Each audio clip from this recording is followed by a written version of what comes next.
30 വർഷമായിട്ട് നിലനിൽക്കുന്ന സംഘടന.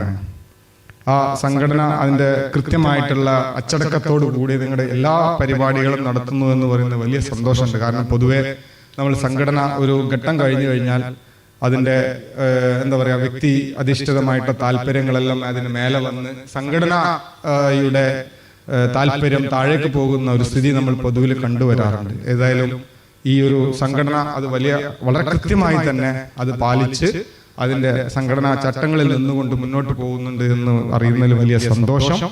എന്ത് പ്രതിസന്ധികളെയും തരണം ചെയ്ത് മുന്നോട്ട് പോവുക എന്നുള്ളതാണ് ഈ ഒരു സംരംഭകന്റെ പ്രധാന ലക്ഷണം. ഈ ഒരു കൂട്ടായ്മ എന്ന് പറയുന്നത് നമ്മളിത് എല്ലാ ജാതി മത വിഭാഗങ്ങളും രാഷ്ട്രീയം ഒന്നിച്ച് ഇത് നമുക്ക് മറ്റ് പല സംസ്ഥാനങ്ങളിലും അല്ലെങ്കിൽ മറ്റ് പല സ്ഥലങ്ങളിലും കാണാൻ പറ്റാത്തൊരു സാധനം.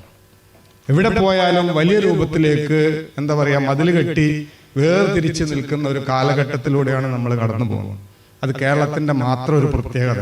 ആ പ്രത്യേകത നിലനിർത്തണമെങ്കിൽ, നമ്മൾ ഈ കൂട്ടായ്മ നിലനിർത്തണമെങ്കിൽ അത് നിങ്ങൾ എന്തിനാണോ കൂടിച്ചേർന്നത് ആ ഉദ്ദേശം കൂടുതൽ വിപുലമായിട്ട് പോകുമ്പോഴേ ആ കൂട്ടായ്മക്ക് ബലം കൂടുകയുള്ളൂ.